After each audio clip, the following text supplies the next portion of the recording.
Hello, everyone. Good morning. Welcome to the Center of Love. What a pleasure and a privilege to see all your faces here this morning. And of course, our friends joining us online on Zoom, which you can see on the screen next to me there. That's right, my friends. The Center of Love, we're going global. We've got people from all over the world joining us. And as you may or may not know, a new circle has arisen on the Lower Mainland, a new circle. When I went there for their first inaugural meeting, people were saying a second center of love. And I said, no, there's only one center of love. Though there may be many circles, there is only one center. And so whether we have a circle in Victoria, West Van, Calgary, somewhere in the Bahamas, it doesn't really matter where the circle is because there is only one center. It is here, it is now, and each one of you is it. So welcome. A little bit about our community. The Center of Love is a spiritual community, the world's first ever disorganized religion. We're a community made up of like-hearted individuals. Notice I said like-hearted because we're not always like-minded. We don't always subscribe to the same beliefs. We may have different political beliefs. We may have different stances on different healthcare issues. We come from different generations, different cultural backgrounds, different spiritual backgrounds, but what unites us is the heart and the power of love. You see, this community is based on a simple premise that all is one, that we're all connected, and that love is the connective power that ties everything together. So with that in mind, we open our minds and we expand our perspectives. We believe that everybody here is both a teacher and a student. Therefore, you will never find a minister up here telling you what it is and how it is. We take turns. One day, Richard will be up here sharing a profound story with us. The next time, he'll be sitting there receiving wisdom from one of you. And so it is a very democratic, egalitarian process here. We are not a dogmatic, rigid, hierarchical type of religion, hence the disorganized. Because when you don't have somebody at the top breaking it all down, it tends to get a little messy. But as we've all known and discovered, it's in the messy bits that we grow and cultivate stronger connections together.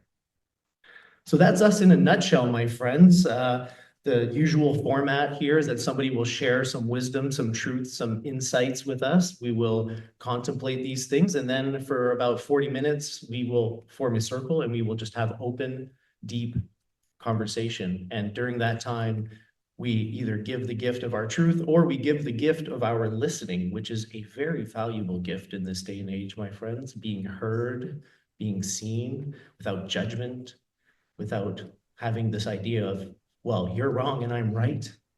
Listening to just know is a very deep gift. And that's the gift that we are giving each other today, my friends. And of course, it wouldn't be a Sunday gathering if we didn't have somebody come up here and deliver the main course, the main event. And today, we're in for a treat. Celine Dion famously said, "Love can move mountains." Well, another French Canadian in this room is about to share a story with us about how love can also transcend the very barriers of life and death, can transcend single lifetimes and touch people across the eons. This is a wonderful, beautiful story. I'm sure we're going to get lots of enjoyment out of it, lots of wisdom. And our speaker today, Richard, needs no introduction, but I'll give him a short one anyways. He's a man of many hats. He's done many things in his life. Professional poker player, Waldorf instructor, Waldorf school instructor, painter, and of course, a mystic and a disciple of the mystical arts. And so it is with great pleasure that I welcome to the pulpit, Michel Desrosiers.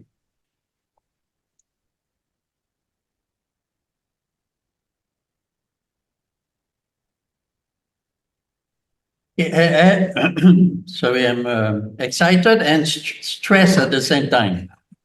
So Of course, my name is Richard Desrosiers, but if you translate that name in English, it will be Richard Lionheart. Why? Because I had to be real courageous to survive my life, and some of you too. The courage of a lion, and I had to believe in love in order to continue to live. So that name is really accurate, Richard Lionheart. So, of course, right now, among many things, I am the vice president of the Theosophical Society, and the president is already here. It's very nice to come to this presentation. And also, I'm what they call an anthroposophist, which means I study Rudolf Steiner. And and I work as a house painter, but I'm also an artist. Right now, I have an exhibition somewhere of my paintings, watercolor paintings. And but it was not like that before. Now I'm going to talk a little bit about my childhood, and I'm going to go back in time when I was 9 years old. I was living in a military base. And that military base was just like a town, a little town. You know, there was one school, elementary school, and there was no traffic on the road, right? And that winter time, I remember this forever. It was winter. 4 o'clock, it's already dark. Coming back from school.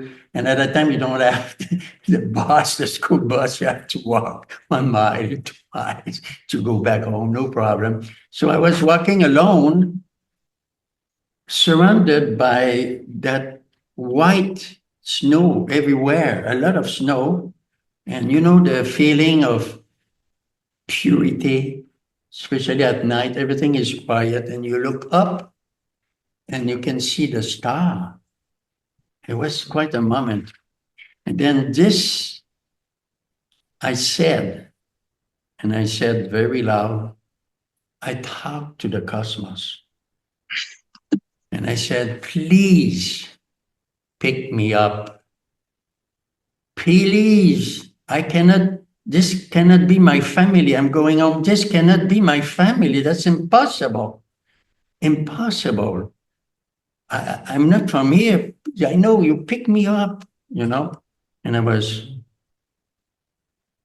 crying, because what was waiting for me was a lifetime of being beaten up every day by my father, who was an alcoholic, and my older brother, and tortured once in a while.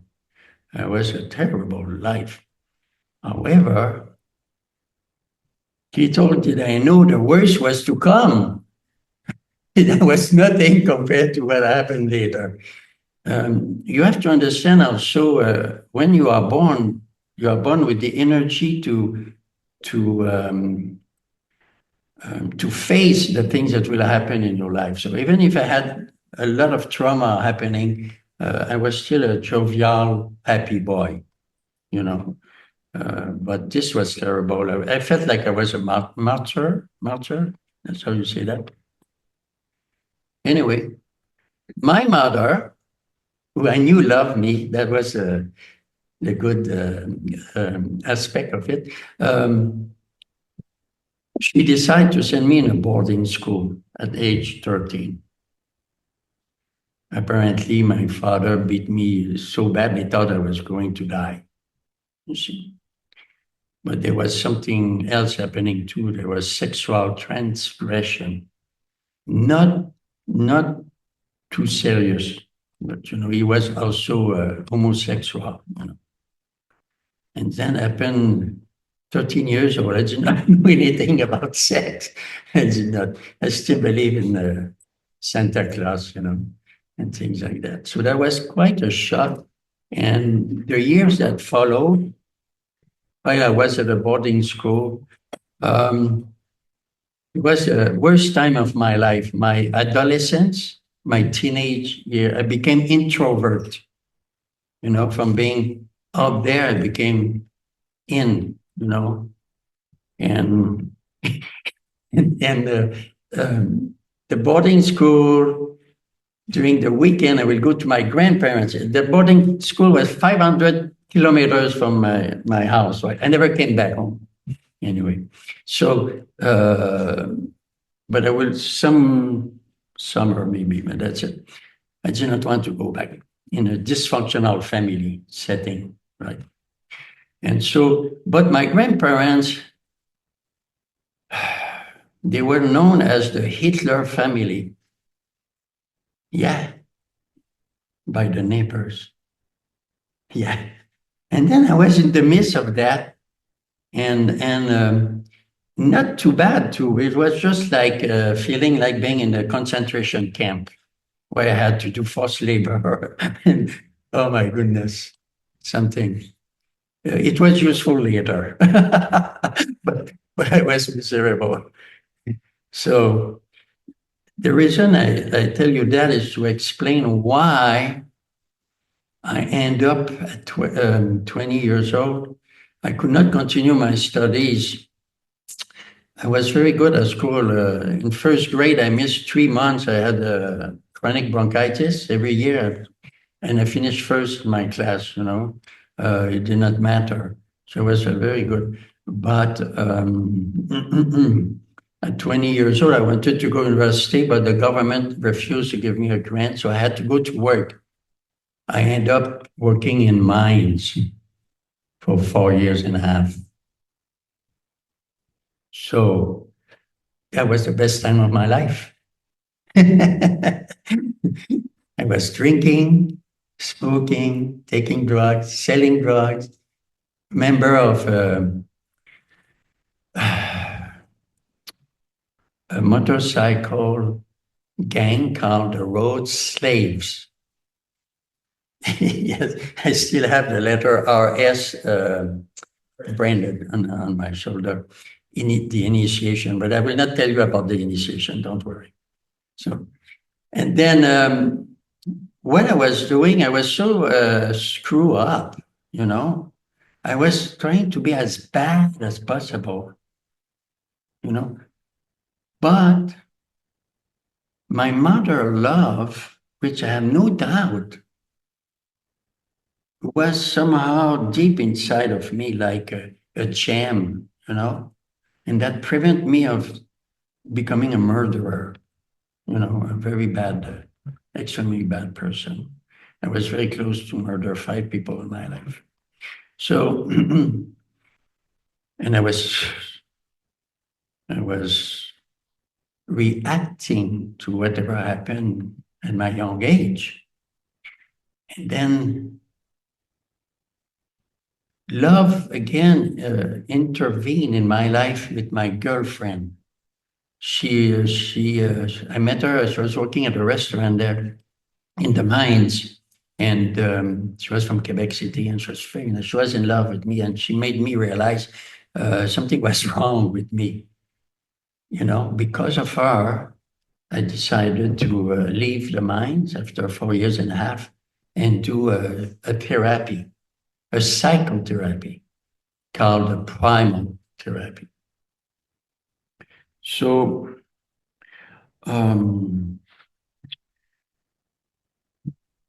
what is a primal therapy? The primal therapy was created by Dr. Arthur Zanov in California. Yoko Ono and John Lennon did that therapy in 1969. And in 1970, you remember the music at the beginning from the album Imagine? They create the album Imagine following the therapy with the primal therapy. It really had a positive effect on them.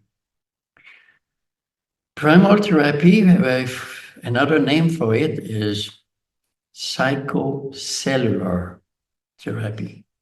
What does it mean? By psychological means, you awaken the memory of the cells in your body up to when you were in the belly, the womb, if there was a trauma there. See? But I did not know anything about that in Montreal. Uh, when in my interview with the psychoanalyst, he told me, Richard, do not read the book about primal therapy. You are going to pretend, and it's going to be very hard. The only reason I attend because he said it's going to be very hard on you. You need something hard. You are too, kaput. Who speak German here? You are too kaput, messed up. So, okay, 3 weeks with a psychologist, and then there's a breathing aspect to it. You have to breathe like the natural way. Very many people breathe like they hold your feelings here. They don't breathe like a baby. The baby, when you put the air in, the belly goes up, and that's how you should breathe naturally. But we use our body to hide a lot of trauma. So learning that, and then making me able to suffer or accept the suffering, and going through. So anyway, I got 3 weeks with a psychologist, and after that, for 3 months, I was going in a huge, bigger than that room where many of the patients were laying down on the floor on a foam, and breathing and whatever. And some psychotherapists who had the files on them will come and maybe say something. But for 3 months, all I was doing, that's it. I was laying down and I had my mouth open. That's all I was doing. And I trusted, you know. I did not try to expect anything, but that's how that was doing. My body was doing that. I did not know what it was about. But after 3 months, one of the psychotherapists sat down next to me and she said something, I don't even remember what she said. It triggered my body start to become, like, whoop, I was moving, I was going like, like a baby. I like a baby was I like a fetus. I was conscious. I had no control on the body, the cells, the memory of the cells of my body. I let them do whatever they were doing. I don't know what it was. And then for a long period of time, I was like this, like a fetus position. Hot, so hot. I was so hot. I mean, water was coming out, and, it was hot. And then finally, I start moving this one with my head, and then stretching. I had my eyes closed all the time. And then I stretch and open my eyes.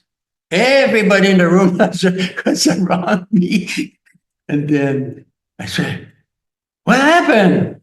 And somebody said, "You just had a primal birth." Oh, I did not know there's primal birth. I did not know, but something was wrong. My mother, every time she talked about my birth, she's to me and was a easy birth. So that could not be true what I experienced. But anyway, just to make sure, I went to talk to my mother. She knew I was doing the therapy. And then I told her what happened. And you know what she said? "I lied to you. When you were born, they thought you would die. They put you in an incubator with tubes in your mouth, for 3 months." That was the beginning of my life on earth. That created a lot of problems for me later in life. Wow. Gosh. Anyway, just to make it short, I'm coming to the core of this presentation. After that, since I had studied psychology at the college, the psychoanalyst asked me and another young woman to be in charge of a clinic where we were giving we were psychotherapists now, and because you cannot be a psychotherapist no matter how diploma you have to have gone through the primal therapy. Otherwise, you will not understand what's happening, you know. So we were taking care of other people, during the day, and we were lodging them and we were feeding them. It was a very special time. And every day, every other day, we were giving the therapy to each other, right?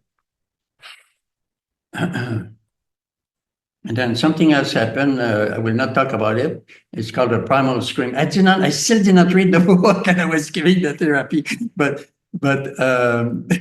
there was also the primal scream that happened. I have no time to explain it.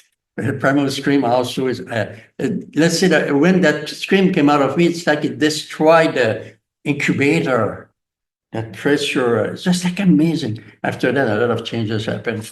But that night, that's why I'm here to talk to you. That night where, how can I say that? That night where love got involved, through space and time. And I'm going to talk about that.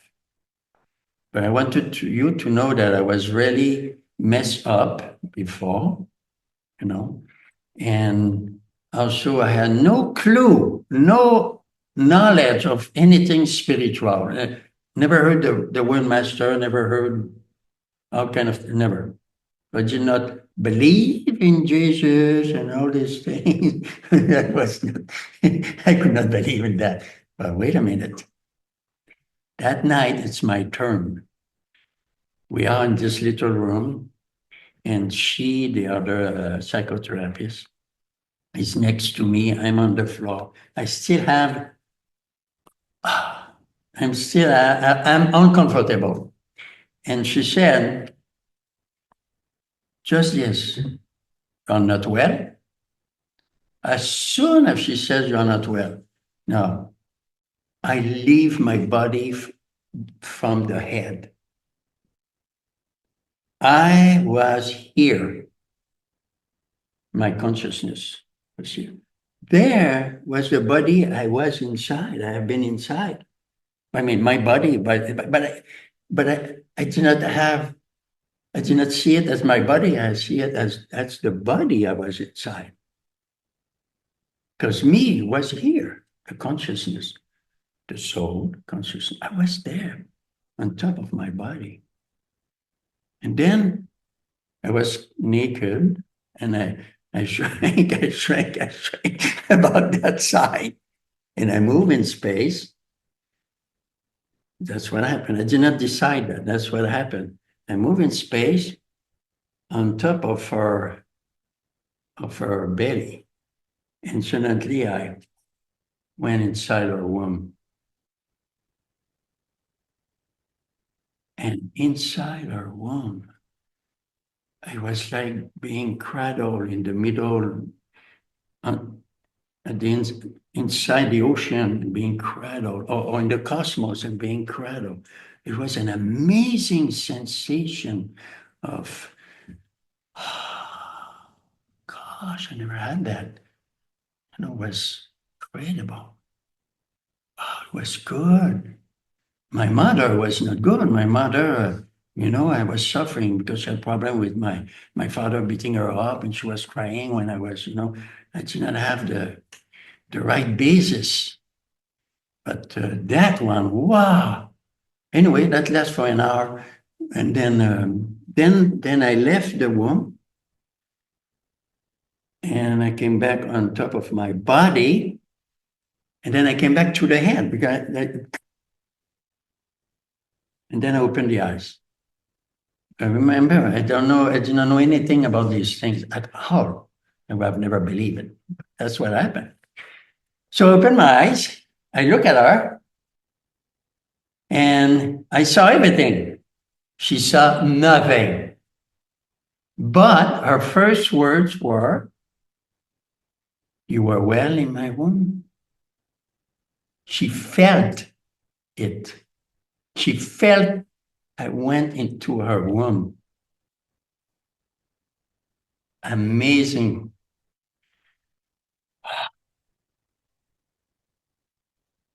That experience was given to me by the higher powers for a good reason. Otherwise, I could not have a spiritual life. I needed to be unclogged. I needed to have another experience of being born. And I figured out later what happened. This is not possible unless that person, that woman was next to me. She was my mother in a past life. That's why it was possible, because she was my mother. And when she had me, I think she was living in India, but whatever. And she really, was well prepared to have a baby and everything. And now I had to experience it in order to unclog me. What happened after that? Oh, somebody say, hey, you have a lot of imagination, Richard. No, that was not imagination. Imagination, it's in your head and you imagine it. But things happen there and then you see it. It's there. So what happened is after that, I had no more chronic bronchitis. It's something you have every winter. That's gone. I have a list here. I became very conscious. I was supposed to get married with the girlfriend in the mines. In a month, we choose the church. I was going to get married, but I realized, and said, no way, I don't love her. I don't love her. I love that she loved me. That's not love. Then I could not marry her. That was not possible. So the love that transcends time and space was that person next to me, from the past. How can it still work in today? Well, now we're talking about subconsciousness, really, you see. And then when I was looking at the body, which is my body, but my consciousness see it as the body, because there was one of the body that have been in many other bodies. I knew it. That's why I considered this as the body. So, but also because of this love of my girlfriend in the mines who made me realize I need a therapy. And this young woman, we were together after that. So it's like something like that.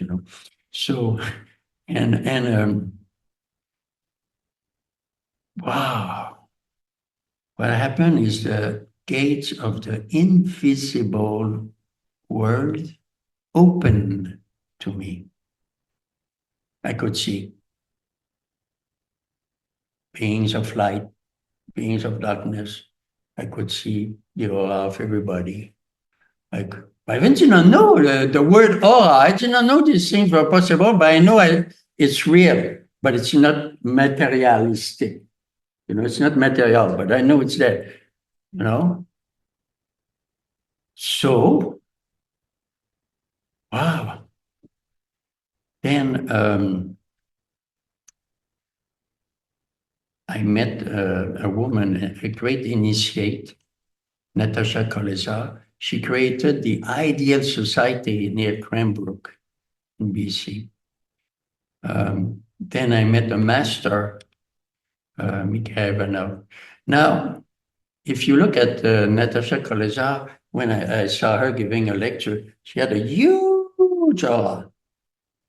I never seen anybody with such with a lot of colors. I said, wow, this is special. So anyway, so I went to her lectures and things. Then when I decide to see about what it is to be, what it is, a master, now the master, Mikhail Ivanov, a true spiritual master, I could not see the aura. You know why? Because even if I was 100 feet from him or 200 feet from him, I could not see his aura because his aura was wider than anything that I experienced. I was inside his aura. That's why I could not see it. A true master.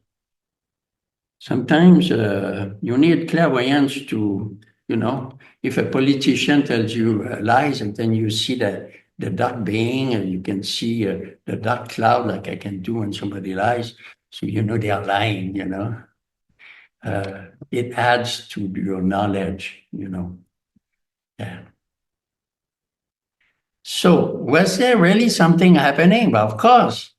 After that, I did not need any more to drink, to smoke, to take drug. I did not need. It was not like difficult to stop. I did not need it. That's it. So that was easy. And I became vegetarian. Why? So all my cells were transformed. I did not need to eat meat anymore. I was looking for vegetables, salad, lettuce, naturally, not intellectually, because I read it somewhere and they say it's good for you. No, my body wanted this kind of food because I changed spiritually. And then what else? I took a, well, I became a florist. I was working in mine and I decided to study and I became a florist, quite successful. Sometimes I had 35 employees. So yeah, very, very. At that time, they were only selling flowers in flower shops. So many of my friends were millionaires. So, um, so some change happened. My blood pressure, I always have some kind of blood pressure. I was reddish. I'm gone. Everything was working. Wow. And then I would see the spiritual reality of everything. Everything. I would be able to project myself, for example, in the universe or in the sun. I like to go in the sun because people think scientifically it's like a ball of fire or whatever. No, it is our entities of light living there. That's why it is that heat. But that maybe for another lecture. So, but see the angels, see the archangels, be with the other. Well, these are the name we give, but entities of light. But these are hierarchy and we have names and the archive. But mostly I had clairvoyance. What is clairvoyance? Clairvoyance is to see the reality of the spirit world in images. That's not the best because you you translate what you see, and depending how pure you are, depending how knowledgeable you are, you might not get it right.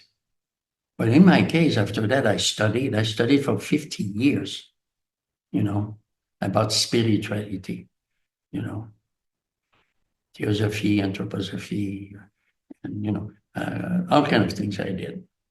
So I have some knowledge, but most of my knowledge is experience, not from a book. But later, when I study, the books confirm my experience. See, it was the veracity of my experiences. And all the things I could see, of course, the aura, that's nothing. The other beings of light, beings of darkness, when you are in love, the being of light, they bring you gift. I saw them. They bring you intuition, telepathy with your lover, subtle gift. But then if the love is really egoistic, then I saw the beings of darkness who take your energy from you. I will not describe them because it's super scary. But at that time, I learned because of Natasha Colezar, who was giving the lectures in Montreal that initiate. She was talking about the power of light versus darkness. I knew how to protect myself. It's very dangerous, if you don't know how to protect yourself. So I knew it. And also I experienced people who die, the soul. They are not people, they are soul. They pass the threshold, they exist, and I have helped these souls who kill themselves specifically because one of my lifetime, do we have time? Are we done? No, okay. Later, maybe I can talk about that. So I have access. I have access. Okay. So, but that's not all. I go deeper or than that. I'm not just a medium, you know. Uh, there's clairaudience, which is from inspiration, and then the one from intuition is highest. So, and just to feel, yeah, I want to say that what happened is that I got a task. After this happened, I got a task. I heard a voice inside myself, a voice that was neither feminine, neither masculine. And it told me the task for the rest of my life, which is, tells me, follow the light. Yeah. So if it was not of that love I had for my mother, I would have been a murderer. If it was not from that love for my girlfriend and this other person, this would not have happened. I will not have experience. I changed, from working in mines, becoming a florist, and then later a teacher too, and being a macho, uh, member of a gang who the motorcycle gang were affiliated with the Hell Angels. I sit down at meetings with the Hell Angels. I mean, if you know what are the Hell Angels, I will not tell you. It's terrible. So anyway, so because of love, it brought me to the light. Thank you.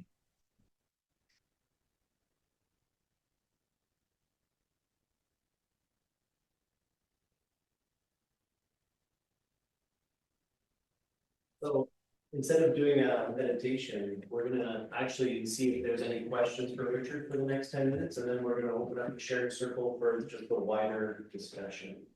So if anybody's got any questions specifically for him, we've got 10 minutes. Richard, I have a question for you. The Nazi grandparents, were they your father's parents or your mother's parents? What? Your Nazi grandparents? Remember he talked about your grandparents, the You Nazis? called them the Nazis? No, they were not Nazi. They were known as the Hitler family. Hitler. Okay, yeah. Well, No. were they your father's parents or your mother's? Mother. That's Yeah. But I mean, with me, they were not. It was like a concentration camp. I had to wash the dishes. I had to make the beds of everybody. I had to clean. They owned this apartment building during the weekend. I had to wash all the stairs and everything. And then she showed me how to do her hair. And it's just like I was a teenager. I wanted to be outside on my bicycle. Yes.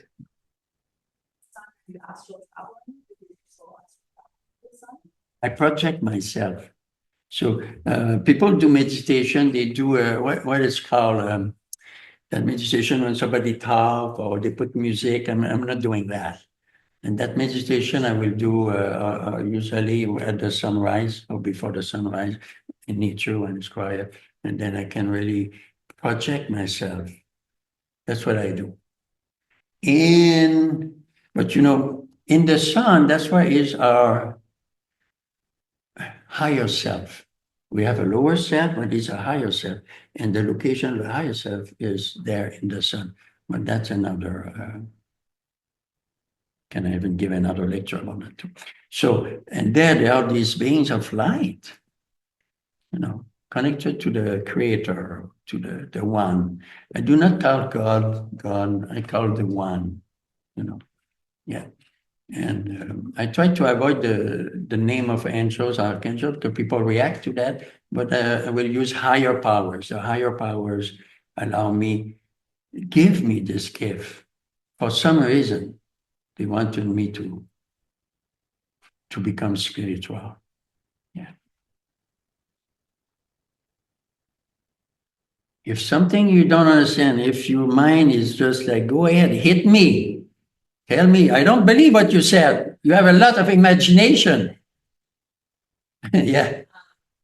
You said that you've supported a lot of souls sort of cross the threshold when they died.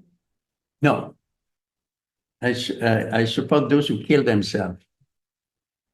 Not those only who kill themselves, or I can also access people if, let's say, you have a problem. You have your father or mother, and then it bothers you. It bothers you. Yeah, we talk about it. Whoop, and then I can that soul will come to, and then I can talk what the person has to tell you. I do not make a business out of anything. I refuse. Never ask for any money because I want to stay pure. Yeah. So So do you think it's possible that some souls, so whether they kill themselves or not, intentionally or not, is it possible that they get stuck before crossing the threshold? Because that seems to be a bit of a debate where some people say once you die, I think he's crossed. Because the physical death leads you to crossing. you have I to. just was told yesterday that someone in my family is stuck and she hasn't crossed. which Okay. now has a question. Now, from my experience, not from a book, I have a friend who died. Said 1 year or 2 years ago, I go, Victor. Victor, yes, it was 2 years ago. Yeah. And he died. So a very good friend. I introduced him to spirituality, He was a Mennonite, but then, whoa, then he said, wow, and then, so he became an anthroposophist. And then he died. And then I saw him after. And then he was facing a huge wall of darkness, the threshold. And he could not go. He was at the, it was a big decision to cross the threshold. Yeah. But I talked to him, and then he did finally. You can be stuck before crossing, but you have to cross it. And then after you cross it, you can be earth-bound, which a lot of things keep you close to the earth. You don't want to continue your path towards the light. That's when you are stuck. Yeah? So you can see auras. That's nothing. I can't see auras, but are you particularly sensitive to dark energy in people? Can you see that? Extremely sensitive. I'm extremely sensitive. And some people who are into spirituality, they become a little bit crazy, they are too sensitive, But because I've had a hard time in life, I try to be as bad as possible and macho and everything. So I have the strength. I have the strength to protect myself, you see. But I'm also very sensitive. So not here, but for example, let's go to Thrifty, right? And then where I live, and then there are some people, I cannot stay next to them. Yeah. I cannot. I have to go. I'm too sensitive. It affects me. And everybody here, your state of mind, you think you can think what you want or feel, it emanates, it affects others. You see? Yeah. Did I answer? So there's individual auras, so what about group auras? Individual. But what about like this whole group of beings, like all of us coming together? I have not experienced that, but what I've experienced is a group of people, and we were meditating, and I see everybody's archangel behind them. That was quite a sight. Yeah, individual. Yeah, and they have different colors themselves. Anyway, yeah, but not yeah, no. I've not experienced everything, but you see the cosmos. The cosmos. What happened before this happened? I was here at the edge, and then happened this incredible event of love. And now I can be here, there. But I did not go everywhere, just few places. Yes, about these dark entities that can be drawing with your energy. How does one know if they have that person? Well, when you make love, you make love, and then you have this intimacy, and then especially for men, I'm a man, so I'm not sure about women, but the men feel tired and they have to sleep after making love. They are exhausted. That's the dark beings who took your energy, because I have experienced being in love and having intimacy and things.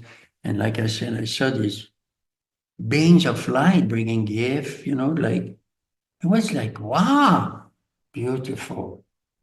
But my mindset was not egoistic. I was not thinking about my own pleasure. I was thinking about her. And, it's just like, it's a little difference that counts, But if the beings are there, you will feel tired. If beings of light are there, you will feel inspired. You will feel you have a big smile. you know. So I could not lie to myself after that when I had intimacy. Yeah. Time for one more question.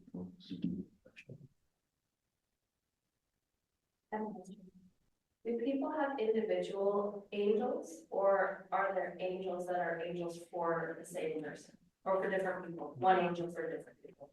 You have a cat? You have a dog? But you had a cat. But a cat is like a teenager, So you had a cat, right? Okay. The cat looks at us and we are angels to them. We're different. We bring them food where it's coming from, We open the door for them. It's just like, so everybody has an angel. Everybody has an angel. Absolutely. Because their mission is to help us. When you go to bed, you can talk to your angel. It's their task. They cannot refuse. Now, every angel is ruled by archangel. You see? But yes, everybody has an angel. And for sometimes, maybe an archangel can come to you. Okay, one angel represent multiple people. Say that again? Can one angel represent multiple people? No. No, it's one to one. Individual. Yeah. To my knowledge, individual. If you read maybe in the Bible or someplace, they call it angel, but maybe it was an archangel, I don't know. But in the Bible, at that time of 2000 years ago, still many people were naturally clairvoyant. They could see the archangel, and they could talk about it. Nobody will put them down when they talk about it. Today, all these materialistic scientists or intellectual people, they understand things intellectually. They deny the existence of the spirit world, but because they cannot lift up themselves to have a spiritual intelligence. They have an intellectual intelligence. It's another level where you become whole instead of being just sideways. Yeah, Very interesting. Well, thank you for thank you. sharing your insights there. Appreciate it. So now we'll get some coffee, folks, and then we'll form a circle and we'll all share our experiences together.